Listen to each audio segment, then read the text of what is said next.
इस्लामाबाद में पीटीआई एहतजाज पर बात करने के लिए हमारे साथ टेलीफोन लाइन पर मौजूद हैं सीनियर तज्जियाकार सुहेल वड़ाई साहब। बहुत शुक्रिया सुहेल वड़ाई साहब।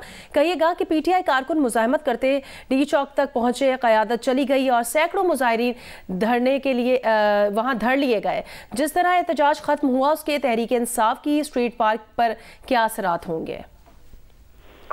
देखिए, ये तो आपको इल्मी होना चाहिए कि देखिए, धरने से हुकूमतें नहीं बदलती, जलसे जुलूसों से हुकूमत नहीं बदलती। असल में इसमें टारगेट ये था कि खून इतना बहे कि ये एक बहुत बड़ा वाकया बन जाए, लेकिन गवर्नमेंट ने रिट्रीट करके और उनको डी चौक तक पहुंचने दिया, जिससे तासुर पैदा हुआ कि शायद वो फतह याब हो गए।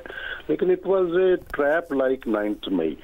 जिस तरह 9 मई को ये ट्रैप हुए थे, उस दिन ये ट्रैप हो गए थे कि उन्होंने सिक्योरिटी हटा ली थी और आज इन्होंने सिक्योरिटी लगा के इन्हें ट्रैप किया है। और ट्रैप करके फिर जब उनका दिल चाहा है उनके खिलाफ ऑपरेशन करके, और कोई बहुत बड़ा जानी नुकसान भी अभी तक तो सामने नहीं आया।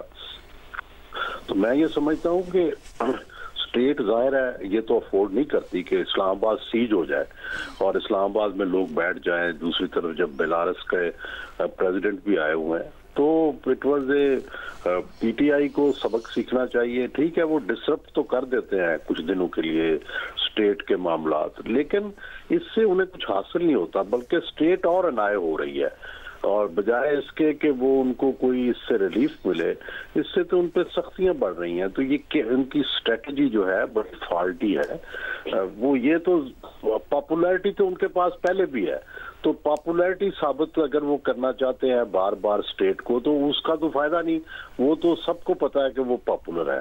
सवाल ये है कि उन्हें रिलीफ कैसे मिल सकता है। तो रिलीफ लड़ के, पावर दिखा के नहीं, मजाक करके, रिकंसिलिएशन करके, कुछ ये दें कुछ वो लें, तभी जाके ये हो सकता है। अच्छा, सुहेल वड़ाई साहब कहते हैं कि फाइनल कॉल का नाम दिया गया था, इसको तुरप का पत्ता था जो जाया हो गया, या तो इसका कोई नतीजा निकल आता, लेकिन अब चूंकि ये जाया हो गया है तो अब आप इस फैसले को कैसे देखते हैं जो कि एक जिद दिखाई दे रही थी डी चौक आने की?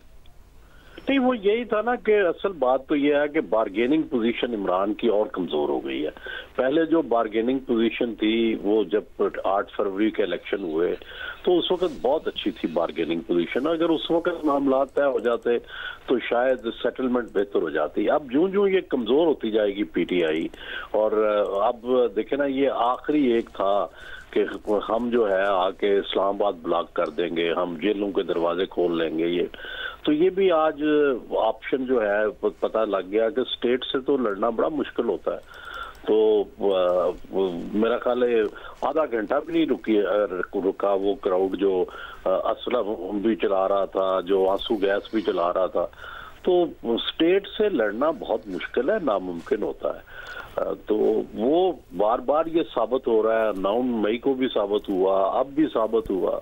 तो ये फ्यूटाइल एक्सरसाइज है। इसकी बजाय पार्लिमान के अंदर बड़ी भारी तादाद मौजूद है पीटीआई की, पार्लिमान के जरिए मामलात को चलाना चाहिए। खान साहब जो है उनको भी थोड़ी लचक दिखानी चाहिए और इसको सिस्टम का हिस्सा बनना चाहिए। जिस तरह 2018 में नून को और पीपल्स पार्टी को भी शिकायत थी कि जी धांधली हुई है, हमसे जुल्म हुआ है, हमारे खिलाफ अदालतों ने फैसले दिए हैं, लेकिन इसके बावजूद वो बैठ गए। बेनजीर भुट्टो 18 सीटों के साथ बैठ गई थी, उनको भी धांधली की शिकायत थी। तो जब आप बैठ जाते हैं और आगे बढ़ते हैं तो फिर आपका रास्ता निकलता है। यही तरीका है। हमारा हाइब्रिड स्टेट है, कोई आइडियल डेमोक्रेटिक स्टेट तो है नहीं, एक सिक्योरिटी स्टेट है जिसको चारों तरफ से खतरात है। तो इसलिए जो रास्ता निकालना चाहिए वो नहीं निकाल रही पीटीआई। ठीक है, बहुत शुक्रिया सुहेल वड़ाई साहब आपका।